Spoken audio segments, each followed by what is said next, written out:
Seseorang tidak bisa memilih bagaimana awal kehidupannya, tapi dia bisa memilih akhir kehidupan seperti apa yang dia inginkan. Danny Jive dikenal sebagai penyanyi bersama band 90-an asal kota Bandung, Java Jive. Selama 30 tahun bermusik, mengalami dinamika pasang surut dalam karirnya. 10 album sudah dihasilkannya. Karunia indah, suara lahiriah telah mengangkat derajat kehidupannya serba kecukupan.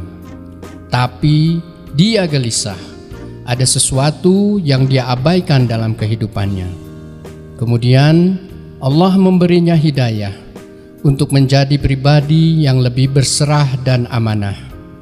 Dan dia kini lebih senang mendengar dan melantunkan suara hatinya. Dan ketika kita terpuruk, Kang Dani pernah ngalamin terpuruk, saya juga mengalami masa-masa yang udah gak terlalu banyak pekerjaan. Malah pikirannya tanya gimana cari pekerjaan, gimana cari usaha gitu. Padahal kalau dari ayat ini bahwa sumber-sumber rezeki kita ada di langit. Dan mintalah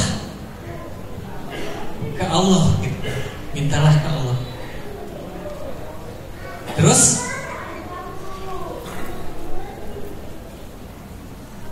konsepnya lagi dalam mencari rezeki ya ayuhan nasu kulu mimma fil ardi halalan thayyiban wala tattabi'u khutuwatis syaiton innahu lakum aduwwum mubin. Wahai manusia, makanlah dari makanan yang halal dan baik yang terdapat di bumi, dan janganlah kamu mengikuti langkah-langkah setan. Sungguh setan itu musuh yang nyata bagimu. Nah ini kadang-kadang ketika kita nyari rezeki, pengalaman saya itu tidak terlalu dihiraukan gitu. Masalah halal dan toyib ini kan. Masalah halal dan toyib ini. Kita pokoknya halal mah makan babi tahu nggak gitunya. Tapi nggak tahu juga bahwa halal itu termasuk cara mendapatkan dari rezeki tersebut. Cara mendapatkan dari rezeki tersebut. Dan toyib itu baik untuk kita, baik nggak untuk kita gitu ya.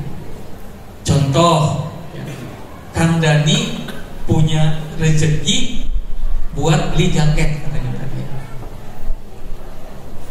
Ketika sudah punya satu jaket, ingin lagi jaket yang kedua, ingin lagi jaket yang ketiga warnanya lain, ingin lagi jaket yang keempat.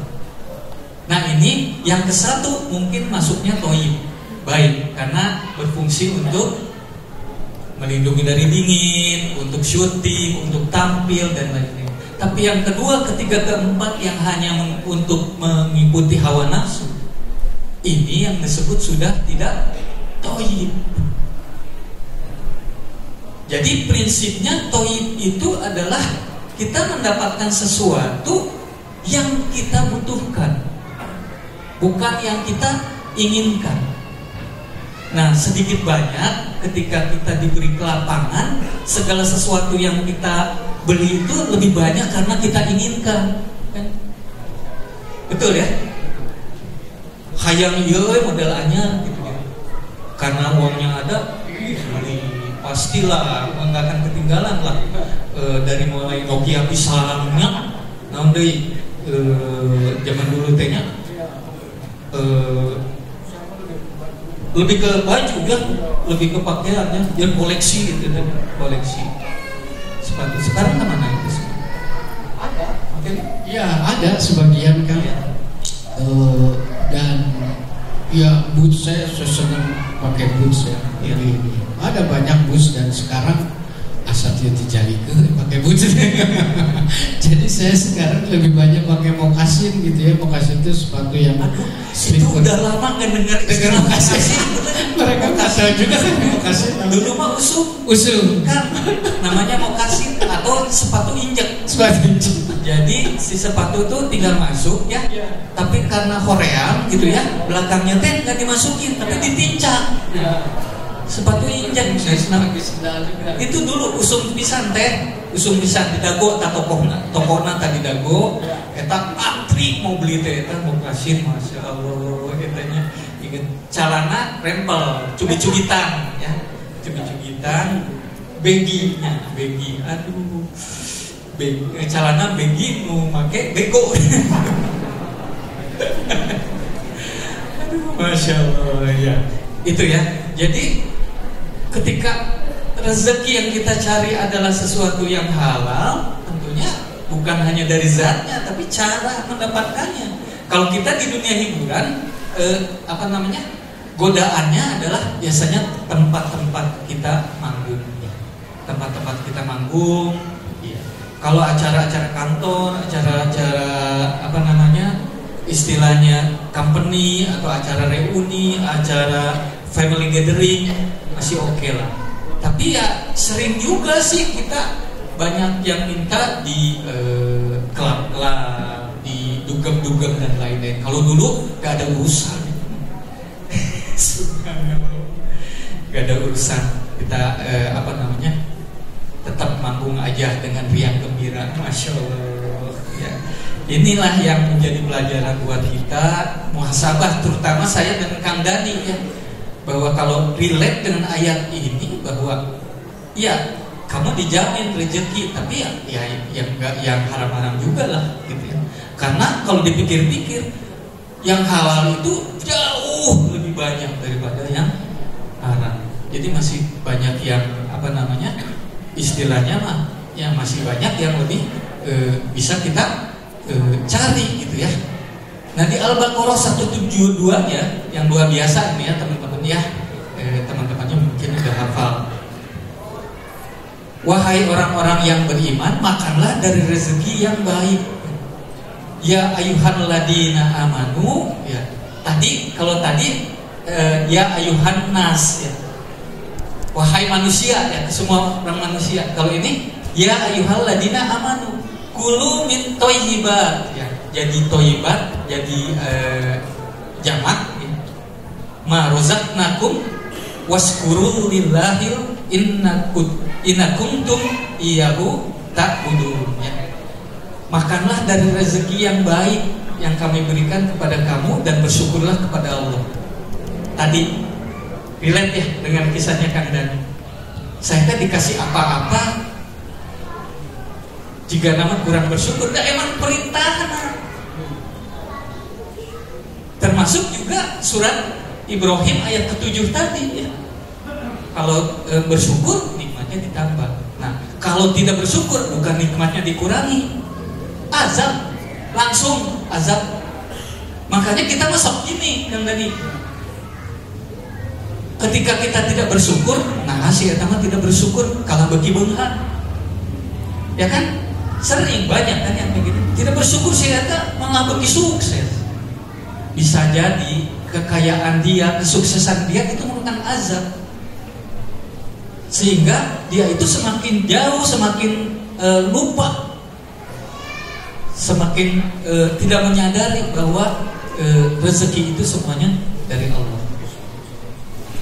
Istighfar. Nah kalau di Al-Baqarah 172 ini luar biasanya, wahai orang-orang yang beriman, makanlah dari rezeki yang baik. Pertanyaannya, kunaon teu make halal? Hanya toyib aja gitu. Hanya toyib aja disebutkannya di sini. Nah, ternyata menurut para ulama Allah tuh tadi ngomong dengan seluruh umat manusia. Kamu makanlah, kamu carilah rezeki yang halal dan thayyib, yang halal dan baik. Kalau ini untuk orang-orang yang beriman. Makanlah rezeki yang baik. Dengan catatan kamu tuh orang beriman pasti udah ngerti lah harus halal. Jadi thayyib ini udah tercakup halal dan thayyib. Jadi Kalau kita mengaku orang beriman, nyari rezekinya masih yang gak halal dan toib, berarti ada masalah dengan keimanannya. Ini luar biasanya ayat-ayat Allah yang membuat kita merasa apa ya? Merasa Allah teh ngomong langsung dan kita ya. Kayak Kang Dani gitu, melihat di masjid kemudian ada soal bersyukur, jelek. Itu tuh perasaan bahwa Allah sedang ngomong langsung sama kita, nggak sama yang lain, langsung sama kita. Ini yang membuat banyak saya dan maupun Kang Dani banyak bermuhasabah dan banyak mengevaluasi diri dengan cara-cara kita mencari rezeki. Punten, satu lagi Kang Dani, doa yang sering kita baca mungkin habis sholat ya 5 kali. Allahumma ini as'aluka ilman nafi'an warizqan thayyiban. Lagi-lagi gak disebutkan halal. Wa amalan mutaqabbalan ya. Ya kembali lagi bahwa kamu mah orang beriman, kamu udah ngerti bahwa yang dicari itu harus dengan cara yang sesuai syariat, yaitu yang halal. Baik, teman-teman, itu prinsip pertama kita dalam seni mencari rezeki ya. Bahwa kita jangan takut bahwa kita nggak bisa makan hari ini, besok gitu. Cek istilahnya mah bisa makan sabulan, urang teh geus kaasup beunghar. Udah terhitung kaya, kita tuh masih bisa makan besok, seminggu ke depan gitu. Karena orang lain mah banyak yang apa namanya istilahnya mah jauh tidak seberuntung kita gitu. Nah inilah mudah-mudahan Allah mengampuni ya, bahwa saya dan Kang Dani juga mempunyai profesi di dalam seni itu, ketika belum tahu ilmunya ya, banyak mengabaikan hal ini. Mudah-mudahan jadi pelajaran buat teman-teman. Kalau perjalanan saya mah tidak jauh sih dengan Kang Dani, bahwa dulu mungkin pernah dengar nama acara TV namanya Project B ya. Project B di sebuah stasiun televisi ya. Kemudian juga pernah dengar nama grup yang namanya grup musik ya, The Alan Parsons Project. Nah, itu bukan kita ya. Tapi sebuah grup dari Inggris ya, sebuah grup rock dari Inggris. Ini yang menjadi ide kita, jadi punya grup namanya P Project ya. P Project. P-nya itu dari tempat kuliah kita, Pajajaran Parahiang. Nah, terus P Project teh ngapain? Mun di ayeuna nama naonnya? Ngabodor lah. Kabaret awalnya mah kabaret ya. Kabaret.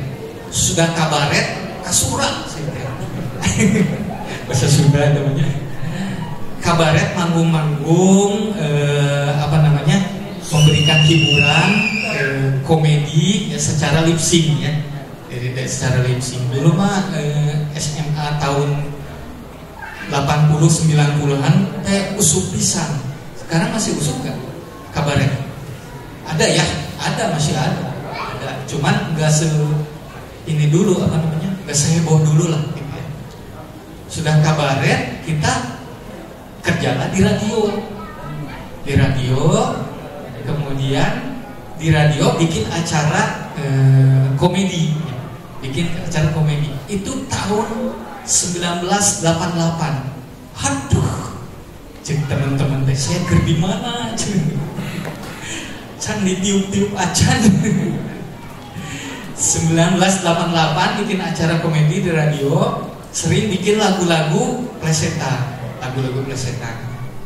Nah, yang luar biasanya kalau hikmah buat saya ya teman-teman ya, radio itu memperkenalkan saya dengan sangat banyak wawasan ya.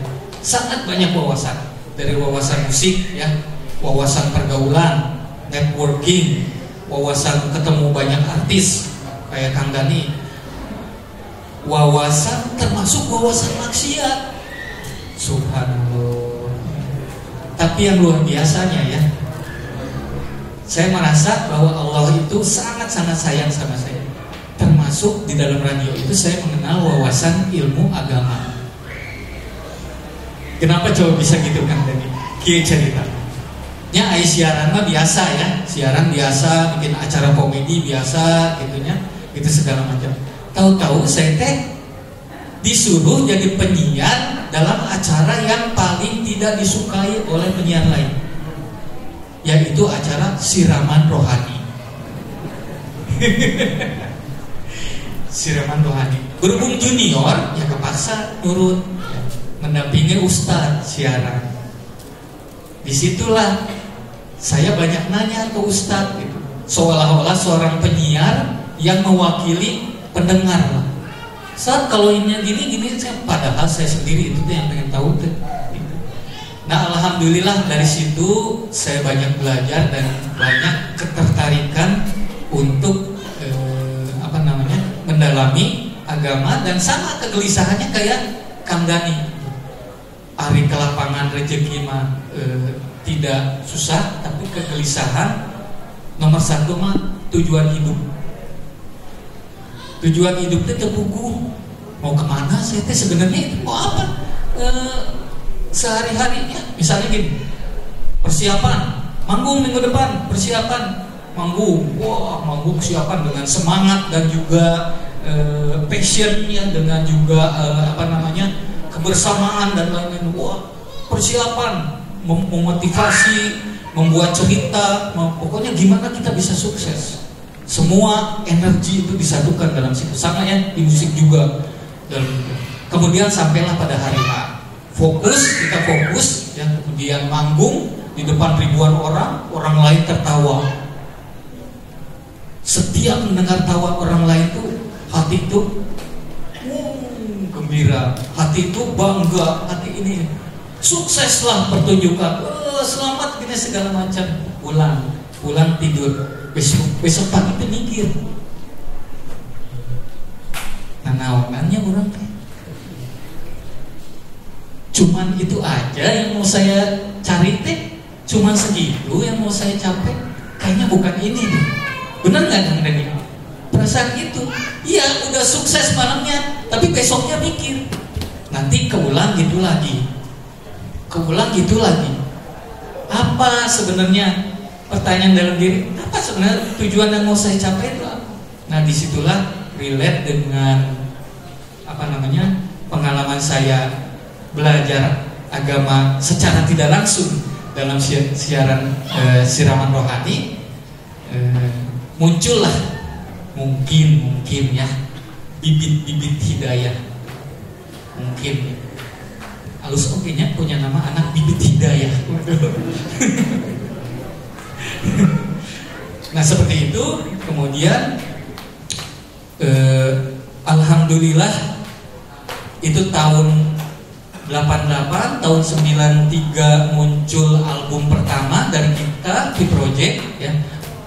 Bareng juga dengan Java Jive ya. Sama-sama mendapatkan penjualan yang tinggi ya. Penjualan tinggi, dulu kita 450.000 kopi, 450.000 kopi, kemudian diiming-imingi bonus bila album kedua juga sukses. Tahun itu juga tahun 94 bikin album kedua, alhamdulillah sukses juga. Terus sampai 5 album kan, ada album Lebaran dan lain-lain seperti itu. Terus Masya Allah, terus karir kita di situ sambil saya terus belajar. Kalau saya ada satu perasaan pengalaman yang luar biasa menjadi pelajaran buat saya tentang rezeki kan. Rezeki kan ada dua macam ya, rezeki materi ya, sama rezeki batin. Tahun 99 saya menikah, kemudian tahun 2000 punya anak pertama ya. Siapa yang lahirnya tahun 2000 di sini? Berarti seanak saya. Tahun 2003 anak kedua gitu ya. masih pekerjaan, masih keluar masuk televisi apa segala macam gitu ya. Kemudian tahun 2004 naik haji. Kang, Pak, naik haji ayeuna mah aya hikmahnya. Kalau orang nunggu ya sekian puluh tahun, motivasinya teh kuat gitu. Saya ingin naik haji walaupun nunggu 15-10 tahun. Kalau saya mah saking mudahnya naik haji gitu, nggak tahu dah awalnya naik haji itu fungsinya apa? Hanya ke bawah keluarga, hanya terbawa oleh keluarga.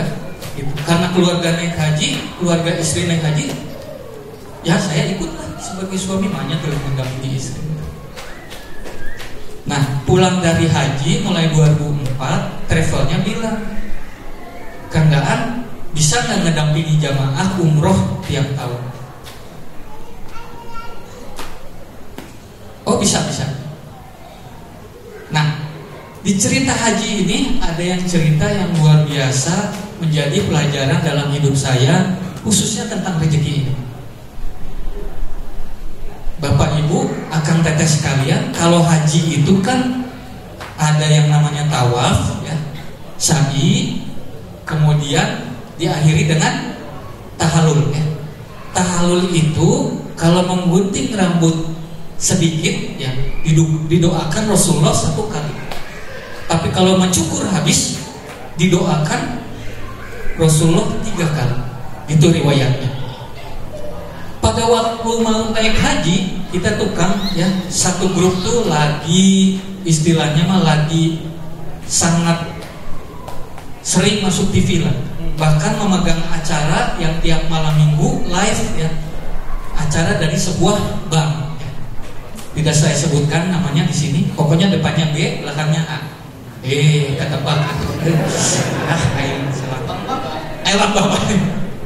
Gebiar eta lah ya. Kan lagi enak-enaknya pisan atuh kerjaan eta mah. Setiap malam minggu ke Jakarta live, pulang di Bekelan, pulang makan nasi padang di jalannya di puncak sampai sini. Ada saminggu teh santai we, gak usah nyari-nyari kerjaan lain. Tibalah saya naik haji. Saya naik haji pas di sana, saya bilang, saya emang gak mau dibotakin. Kenapa Kang? Kenapa? Kata orang lain. Karena kalau saya dibotakin, gimana nanti dengan pekerjaan saya? Orang tidak akan mau manggil saya, beda penampilan. Ayeuna jadi botak, tidak continuity, belum lagi yang kontrak dengan gebiar ini, pasti jadi masalah. Saya mah digunting aja sedikit, padahal jamaah yang lain dipotong kan, dibotakin biar afdol. Enggak, pulanglah haji dengan rambut masih kaset. Alhamdulillah pulang dengan bangga, predikat haji teh. Pulang ke sini, apa yang terjadi? Kontrak dengan gebiar itu dihentikan.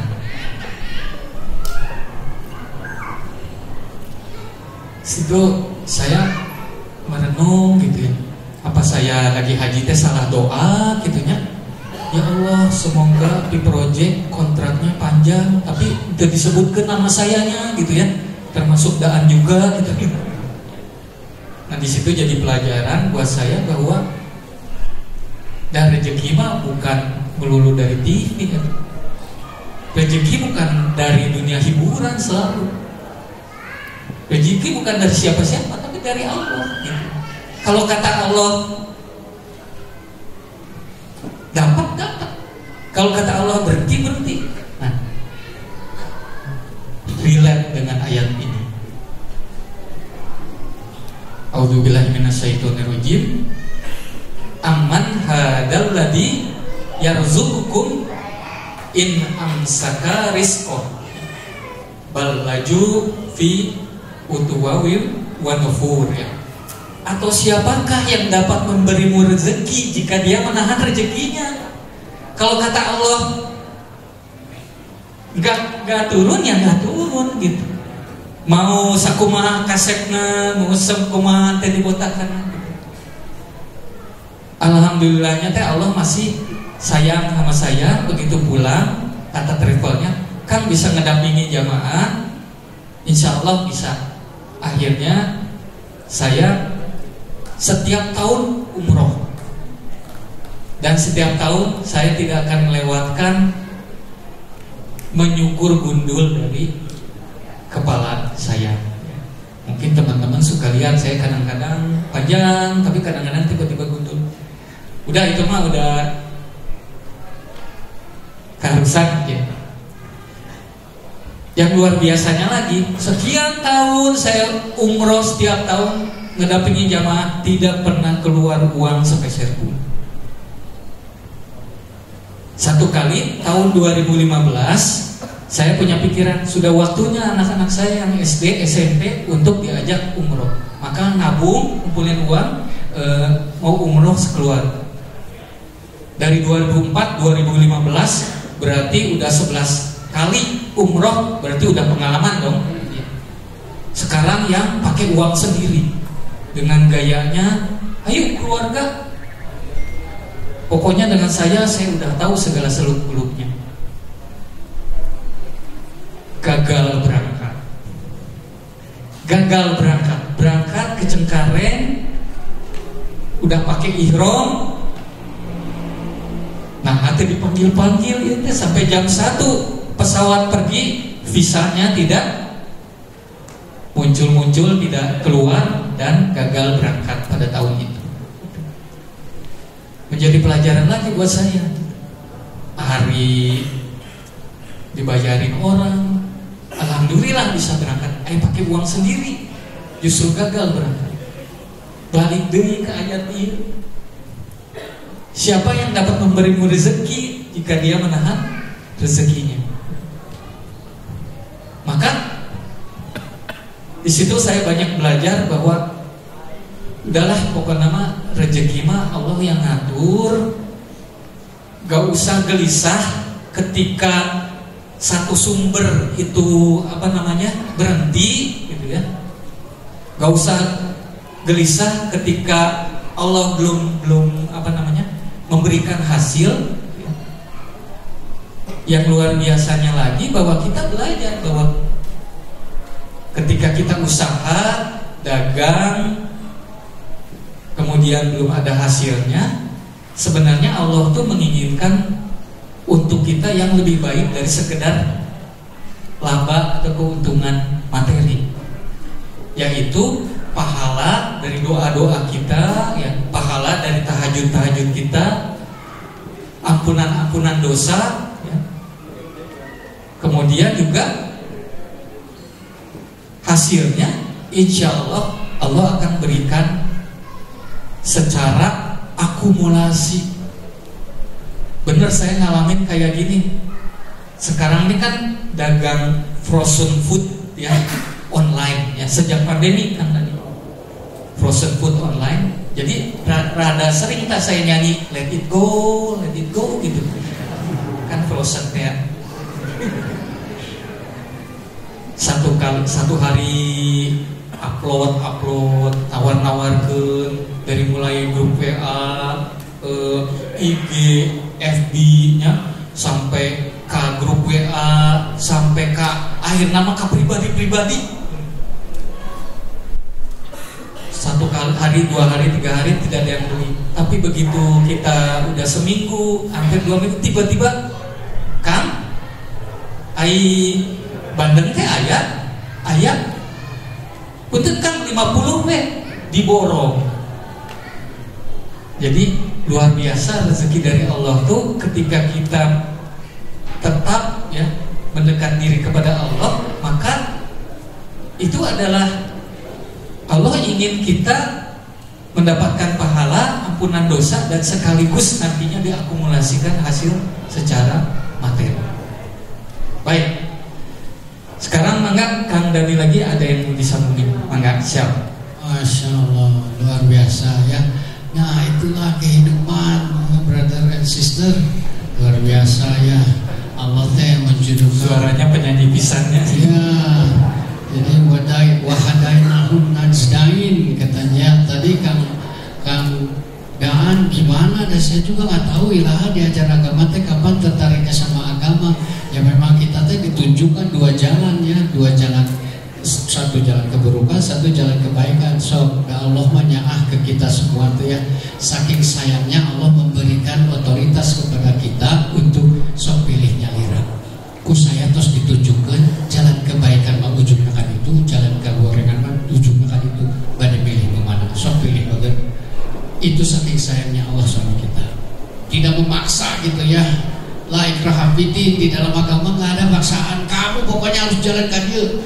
Ya, lamun maneh teu soleh, lamun maneh teu ngabohong, maneh bakal menang emas seguduk. Atau mun maneh ngabohong, maneh curug maneh bau. Jadi mun urang ngabohong, bohong terus. Urang kanyaman ngabohong berarti. Kan nggak begitu. Tetapi Allah menunjukkan dengan kasih sayangnya kepada kita, sok mau pilih yang mana, silahkan. Nah, dalam hal itu, karena tadi bahwa kita tuh dibebani sesuatu tidak akan melebihi kemampuan kita, Kang Daan dan sahabat sekalian, saya membuat sebuah platform yang dilatar belakangi oleh pengalaman saya dan sebagainya, namanya platform SAVE. SAVE ini SAVE gitu ya, SAVE yang artinya selamat. Sebuah keadaan yang menjauhkan kita dari segala kesulitan dan keburukan. SAVE gitu. Dan SAVE itu juga singkatan dari value-value, dari nilai-nilai yang akan ditularkan di dalam platform ini, yaitu SMART. S-nya untuk smart, A-nya untuk adaptif, dan V-nya untuk visionary, dan E-nya, I-nya untuk empowerment. Apa itu? Segala sesuatu dalam kehidupan kita ingin menjalani karir kita yang selamat, hidup kita yang selamat, mendidik anak yang selamat. Nah, bagaimana caranya kita agar selamat? Salah satunya adalah yang pertama, kita harus smart. Kita harus bisa menggunakan kecerdasan kita seperti apa? Karena perintah pertama kalinya adalah Iqra. Sok baca. Kamu teh pengen apa? Pengen mendidik anak? Sok baca tuntunan tentang mendidik anak. Kamu teh pengen apa? Pengen kerja? Sok baca tentang segala sesuatu yang berhubungan dengan kerja kamu. Mau apa? Mau dagang? Sok baca tentang muamalah. Mau apa lagi? Baca. Pelajari dulu segala sesuatu yang akan kira-kira berhubungan segala sesuatu yang kita akan lakukan di depan. Jadi secara cerdas, tidak hanya membaca, literally membaca tulisan gitu, tetapi juga membaca keadaan, membaca hubungan segala sesuatu, membaca keadaan alam. Renungkan dulu, lamun aya nama nuju usum tiris cenanya nyatong dagang es krim atuh heula. Itunya itu maksudnya dibaca dulu situasinya kumaha, seperti apa keadaan cuaca. Wah, lamun usum tiris mah atuh sebelah haneut nya dengan daging asap. Wah, eta juara cenah. Sok dagang sebelah mumpung usum tiris. Seperti sekarang ini kan lagi tiris aja terus, aduh di hoream teh gugah subuh teh nya kasake tirisna kayak gogoda teh aya we. Itu smart. Jadi kita ditugaskan untuk membaca dulu. Sok membaca segala sesuatu, gunakan kecerdasan kita, baik kecerdasan akal, emosional, dan kecerdasan spiritual kita. Selanjutnya adaptif. Dalam melakukan segala sesuatu dan berkedobong, lamun cek dirinya carekna ate geus awe itu bisa di kumaha deui. Misalnya, kalau kita tidak sanggup sendiri dalam melakukan usaha, sok cari. Kita mah hanya bisa masak, tetapi kita nggak bisa menjual. Sok cari teman-teman kita, bantu yang kira-kira orang teh jagoan sajian nasi goreng. Sok cobaan nasi goreng orang kita. Ini bener ngeunah, tapi orang tuh bisa ngajualna, ada bisa tuh kalem ku urang dipangjualkeunnya, tapi 2 bulan gratis heula. Jeung urang eta upahna. Jadi cari teman-teman, kita harus adaptif, kita harus bisa menyesuaikan diri dengan keadaan, dengan kemampuan kita seperti apa. Jangan ujung-ujung aja terus ada dokter gitu, yang ada nanti kita capek sendiri. Yang ketiga adalah visionary. Visionary itu melihat jauh ke depan. Kita teh usaha segala sesuatu, melakukan segala sesuatu, bekerja atau usaha, berdagang dan lainnya teh mau sampai kapan? Mau buat apa? Kita teh harus melihat jangka waktu ke depannya. Kita berdagang di 3 tahun, kita pengen punya apa? Kita harus punya apa? Susun rencana-rencana sampai kita benar-benar bisa menyiapkan segala sesuatunya dalam koridor kebaikan, tentu saja ya. Nah, Yang ketiga empowerment. Dan insya Allah tadi janji Allah juga wafis sama rizqukum wa ma tu'adun. Sebab diturunkannya rezeki itu ada di langit. Jadi kalau kita tadi kembali lagi sudah smart membaca Iqra, membaca Al-Quran. Dan janji Allah mah gitu, orang-orang yang membaca Al-Quran itu sungguh mengharapkan perdagangan yang tidak akan pernah rugi. Itu janji Allah. Tong percaya nggak saya masuk ke lari ayat mah. Kata orang-orang yang membaca Al-Quran dan mendirikan sholat, sungguh mereka itu orang-orang yang mengharapkan perdagangan yang tidak akan pernah rugi. Gitu ya.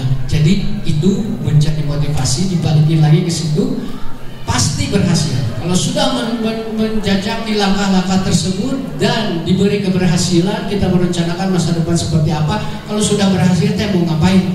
So empowerment itu artinya memberdayakan. Memberdayakan siapa? Memberdayakan diri sendiri, memberdayakan kerabat yang paling dekat dulu, keluarga. Kita lihat keluarga, kira-kira siapa yang kurang mampu, yang bukan artinya bukan memberi ikannya aja terus gitu ya, tapi beri buku lutus, itu kurang baik juga gitu. Yang setiap hari misalnya ada kesulitan dibantu, tidak mampu orang nggak bantu gitu. Tetapi pada suatu saat kita sedang lengah, sedang apa? Asain dipetaan duit terus, kulan orang itu nah siapa gawe. Akhirnya keluarlah kata-kata yang tidak pantas yang menggugurkan pahala yang sudah kita peroleh gitu ya. Nah, jadi bagaimana caranya? Sok ajak sing berdaya supaya dia bisa juga bekerja, supaya dia bisa berdagang juga. Misalnya kan saya tuh punya produk, akan mau ngajak di reseller. So ini ada komisinya sekian untuk akang aja. Tetapi itu tidak kawargi namina ogiyah, itu basa-basi aja. Dan sebenarnya mah kita ingin membantu dia sebetulnya. Tetapi supaya dianya juga berdaya, dianya juga smart, dianya juga adaptif, dianya juga visionary. Nah, itulah kita membantunya dengan pemberdayaan.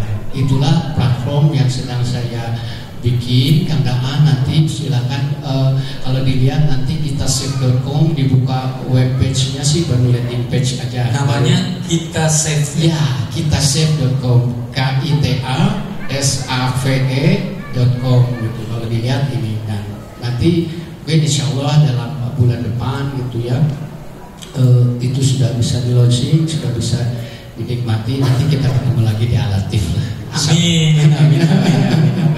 Alhamdulillah, luar biasa nih Kang Dani. Jadi Kang Dani sendiri sekarang gimana? Manggung-manggung masih? Ya, manggung-manggung alhamdulillah masih. Dan saya punya ini Kang.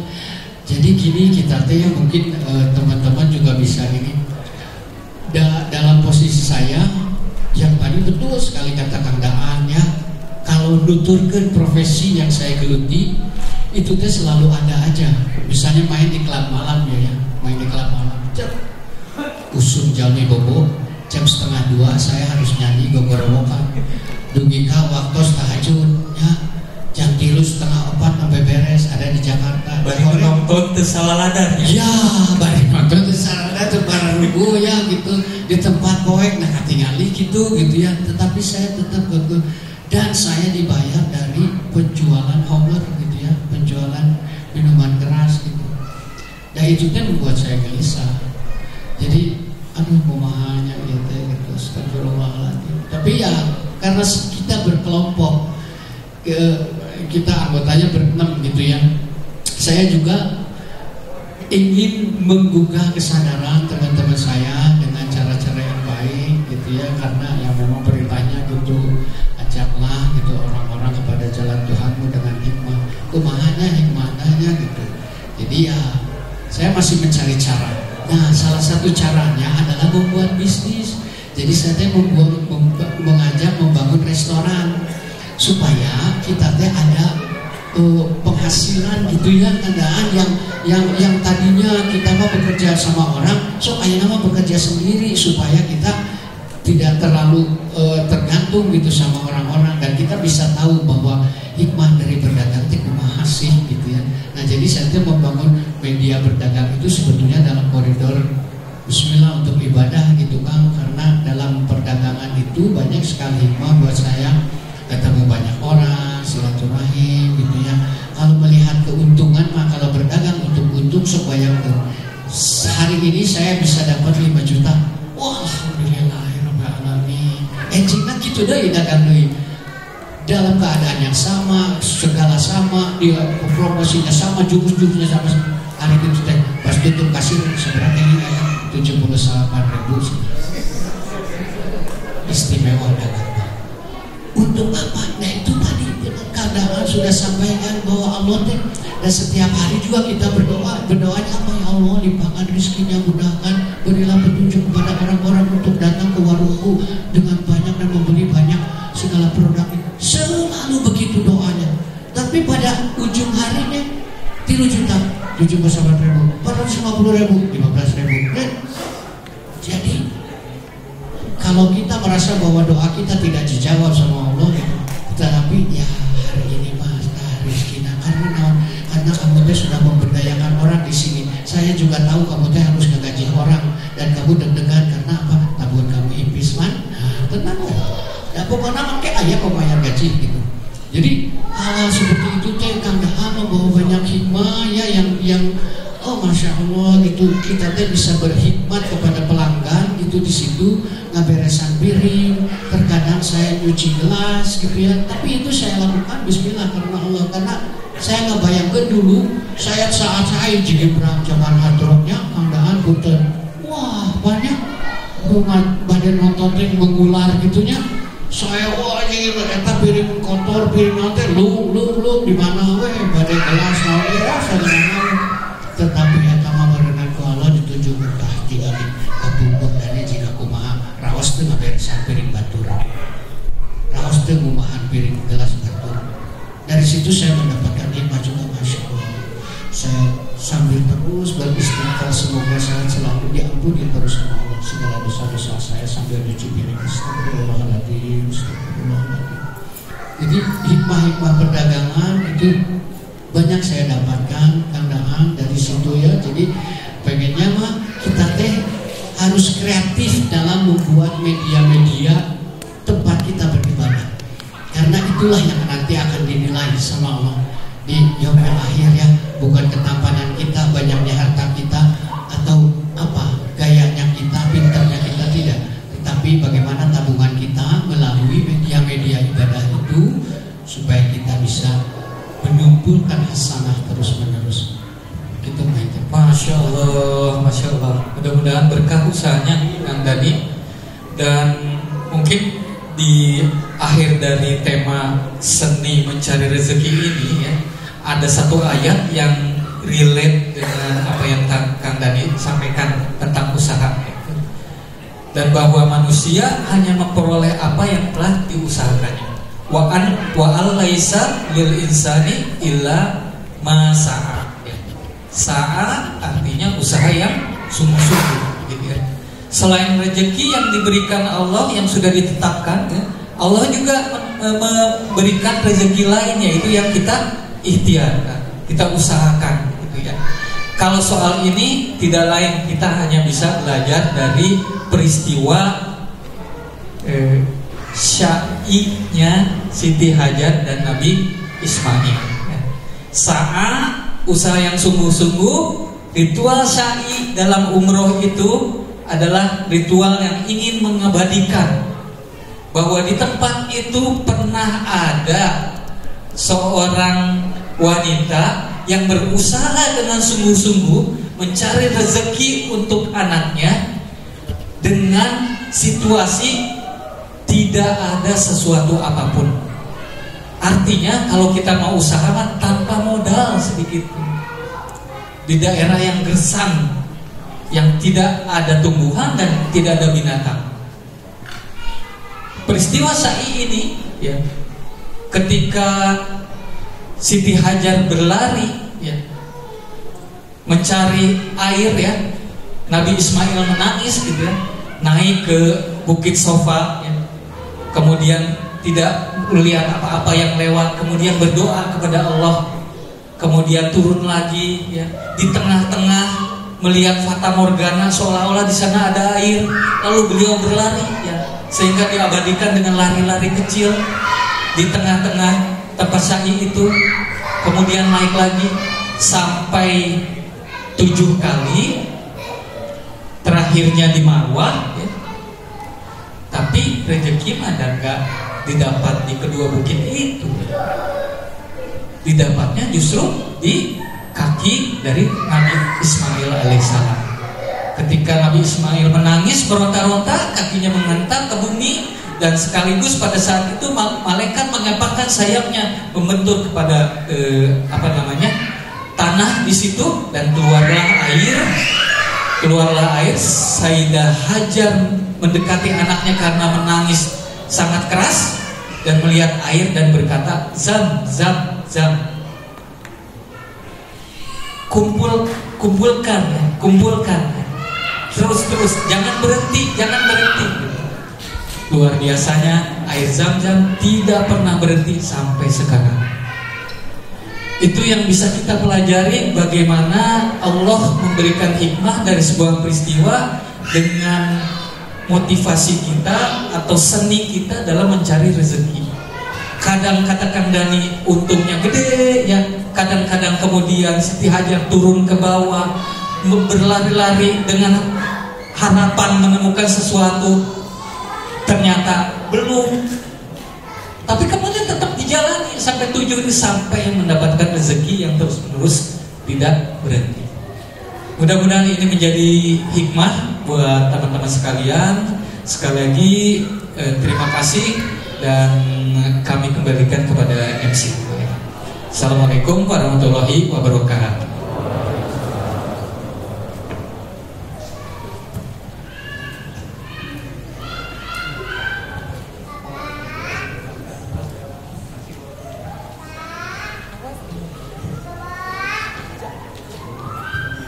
Bagian yang tegang berikutnya yaitu tanya jawab.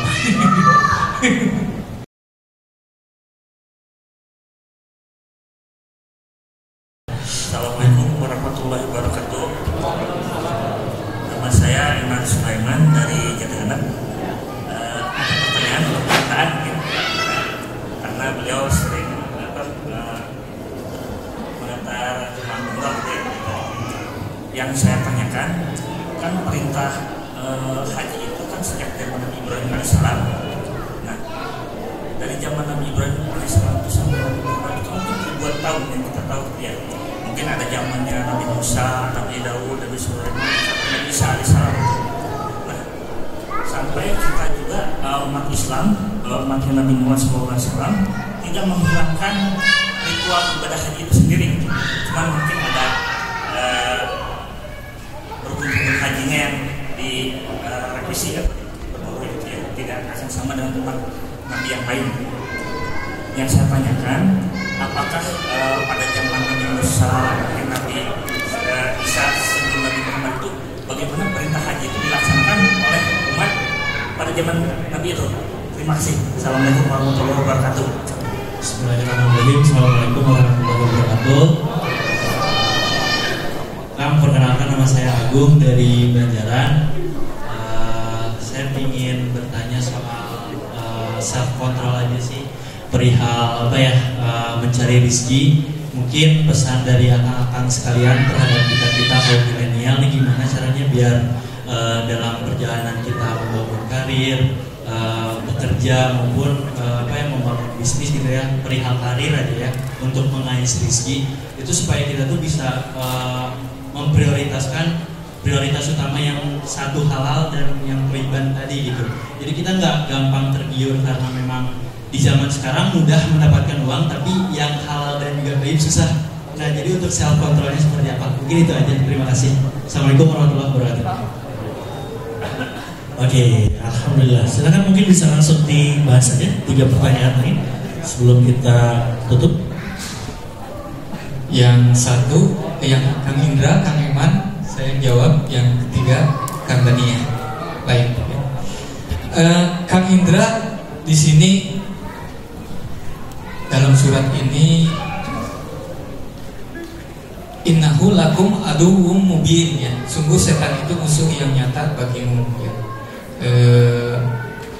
Terus terang, mohon maaf sekali Kang Indra bahwa saya belum tahu yang artinya mubin atau nyata itu apakah nyata secara maksudnya fisik ya, atau nyata itu menyadarkan kita bahwa setan itu ada, menggoda kita, membisiki. Kadang-kadang kita melakukan sebuah tindakan itu merasa bahwa ini kehendak diri kita gitu, padahal nyata selalu setan menggoda. Atau misalnya tadi kata Akang ketika ada penawaran investasi yang gak jelas uangnya gitu ya, kita merasa ini kesempatan yang langka gitu, tapi kita nggak menyadari bahwa ini adalah salah satu godaan setan. Nah, antara dua itu, nyata dalam bentuk fisik atau nyata itu menyadarkan kita ada, punten Kang Indra, saya terus terang tidak tahu ini tafsirnya ke yang sebelah mana. Jadi maaf, saya harus bilang kalau nggak tahu ya, saya nggak tahu gitu ya. Punten ya Kang Indra ya. Nanti mudah-mudahan kita bisa ketemu lagi, diskusi, siapa tahu saya udah dapat jawabannya tentang adu mubin ini ya. Kemudian Kang Eman ya, tentang ibadah haji dari Nabi Ibrahim, kemudian beralih generasi, terus Nabi Musa sampai Nabi Muhammad SAW ya. Sesuai dengan yang kita pelajari bahwa nabi-nabi dan rasul-rasul sejak dulu juga melaksanakan sholat, ya kan? Melaksanakan sholat. Demikian juga yang namanya ibadah haji, ya, ibadah haji gitu ya. Di Nabi Ibrahim sudah ada. Bagaimana di zaman Nabi Musa dan Nabi Isa? Ya. Saya tidak tahu jawabannya apakah Nabi Musa dan Nabi Isa melakukan ibadah haji. Yang jelas Kang Eman, ibadah haji yang kita laksanakan sekarang adalah sesuai dengan tuntunan Rasulullah SAW. Jadi ibadah haji kita yang sekarang kita laksanakan ini sesuai apa yang diajarkan Nabi Muhammad, bukan yang diajarkan Nabi Ibrahim atau Nabi Musa atau Nabi Isa. Bisa jadi sudah ada ritual haji pada saat itu, tapi kita melaksanakannya yang sesuai Nabi Muhammad SAW, karena kita adalah umat Nabi Muhammad SAW. Itu mungkin yang bisa saya jawab. Sekaligus juga suka ada pertanyaan seperti ini. Kenapa kita enggak kurban seperti zaman dulu gitu ya, zaman Nabi Ibrahim ya? Kenapa enggak anak kita aja yang kita kurbankan? Ya kan, pertanyaan. Kan kita juga ke Nabi Ibrahim ini. Karena kita umat Nabi Muhammad SAW, kita mengikuti apa yang dituntut oleh Nabi Muhammad. Mohon maaf Eman kalau jawabannya kurang memuaskan. Mudah-mudahan kita bisa ketemu dan kita bisa sama-sama belajar lebih banyak lagi. Alhamdulillah. Mangga Kang Gani. Alhamdulillah. Kang Eman punten ini mah melengkapi ini jawaban Kang Eman yang harus memperhatikan. Eman nanti lihat sendiri aja ya, baca sendiri. A'udzubillahi minasyaitonirrajim. Wa iz bawwa'na li Ibrahim makana baiti alla tusyrik bi syai'an wa tahhir baiti lit-ta'ifina wal qa'imina war-ruk'is sujud. Wa azzim fin nasi bil hajji ya'tuka rijalan wa ala kulli dhamirin ya'tina min kulli fajjin amiq. Jadi tadi Kang Daan menyampaikan bahwa kita mengikuti Rasulullah karena kita memang umatnya, dia betul sekali. Tetapi ritual-ritual itu memang sudah dilakukan sejak Nabi Ibrahim. Apa yang dilakukan tawaf gitu ya, itu tuh memang sudah diperintahkan oleh Allah melalui Nabi Ibrahim. Sucikanlah rumah Allah itu, jangan pernah dikotori gitu ya. Sucikan untuk orang-orang yang tawaf, untuk orang-orang yang beribadah, waruka'is sujud, dan orang-orang yang ruku dan sujud. Jadi kita kita berangkat haji ke sana itu gitu ya, tawaf itu menjadi hal yang utama dari sa'i gitu ya gitu. Jadi memang ritualnya memang sudah ada sejak dulu, sejak Nabi Ibrahim. Tapi ya itu saya juga ada lubang, apakah Nabi Musa melakukan haji, apakah Nabi Isa melakukan haji, saya yakin melakukan juga, karena itu memang sudah runtutannya begitu ya, gitu ajarannya gitu. Dan pada Rasulullah dipertahankan, lebih dikerucutkan lagi gitu ya, dengan aturan-aturan yang lebih jelas gitu. Dan itu perintahnya juga selanjutnya mengajak manusia untuk berhaji. Maka niscaya Allah bilang akan datang orang-orang dari seluruh penjuru bumi dengan seruanmu itu untuk haji gitu. Jadi artinya ya insya Allah semua manusia itu memang diperintahkan Allah untuk haji. Itu mungkin Kak Iman, mungkin dikonfirmasi Kak Guru Kak Iman di bumi Bayangkan. Masya Allah. Ya. Mohon, mana Kang? Iya jijidoi orang duaan ya. Kang nanti dulu Kang. Oh ya, tadi bagaimana self control itu ya? Ya. Self control teh ya, kalau ini yang paling saya rasakan, Kang. Lain kecil teh saya hidup di Cianjur, Kang. Dan saya teh memang darah seni teh memang ada di dalam diri saya sejak kecil ya. Saya teh ada satu pupuh asmarandana ya. Eling-eling mangka eling rumingkang di bumi alam dharma wawayangan wae. Jadi itu teh artinya eling-eling mangka eling rumingkang di bumi alam. Hey, lu teh harus tetap eling ya, lu teh harus tetap ingat, lu teh harus tetap berzikir selama lu hidup di dunia gitu.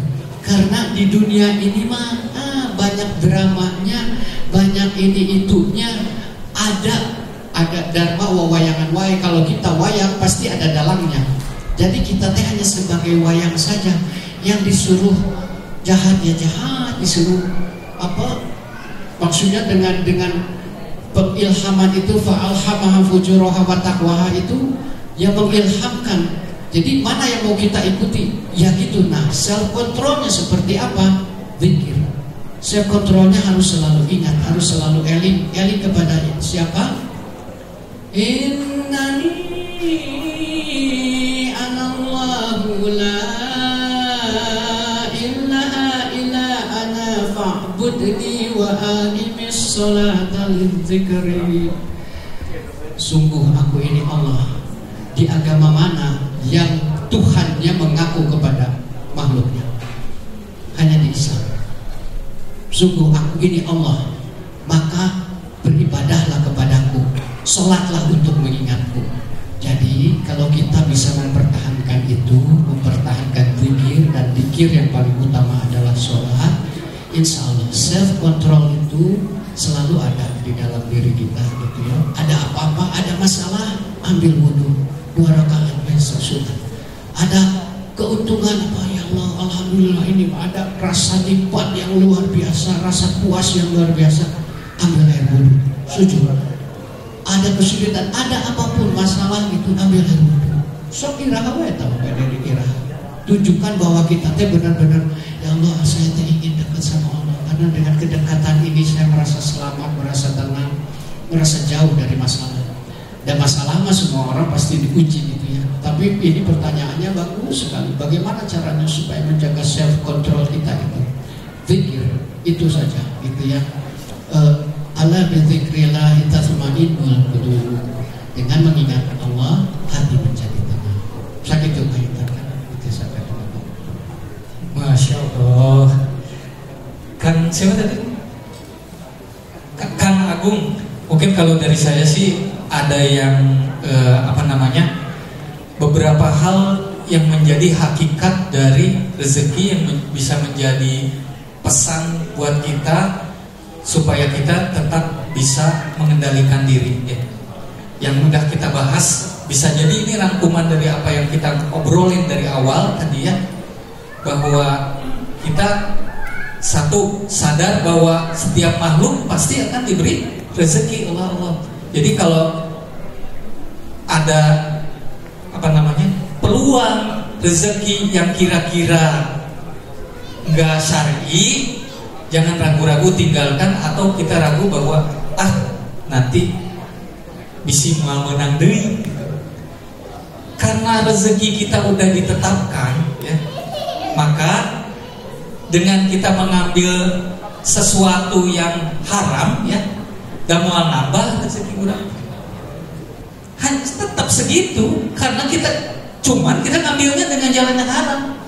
Coba kalau ngambilnya dengan jalan yang halal, nanti udah mah berkah dapat, materinya dapat, pahalanya dapat, ampunan dosanya dapat. Ini keyakinan kita bahwa Allah menetapkan rezeki. Kemudian yang kedua adalah ketika kita dapat untung, dapat rezeki, kita sadar bahwa di dalam rezeki kita ada hak orang lain. Makanya dalam surat 9 ini tentang zakat, kata-katanya adalah ambillah gitu. Ambil. Jadi bukan mintalah zakatnya dari harta itu, ambil aja. Tukang Dani dapat untung banyak, ambil untuk membersihkan dan mensucikan harta Kang Dani, karena takut Kang Dani nggak selamat. Kata-katanya seperti itu. Saat kita mendapatkan rezeki, bukan karena kita pintar, bukan karena kita jago nyanyi, kaset, gelis, benghar, punya pejabatan, tapi semata-mata karena karunia Allah. Ini bisa jadi self control kita juga. Dan yang terakhir, agar kita selalu mensyukuri rezeki tadi ya, udah dibahas ya, syukur besar atau kecil diberikan Allah Subhanahu wa ta'ala. Ada di Al-Baqarah 172 dan tadi surat Ibrahim ayat 7 yang dibacakan sama Kang Dani. Mungkin itu Kang Agung yang bisa saya share tentang apa yang kita tahu. Mudah-mudahan manfaat, dan juga teman-teman sekalian, terima kasih atas perhatiannya. Mohon maaf bila ada yang salah, itu benar-benar datangnya dari kita, dan kebenaran hanya milik Allah Subhanahu wa ta'ala. Terima kasih. Maka Kang Dani pamitan.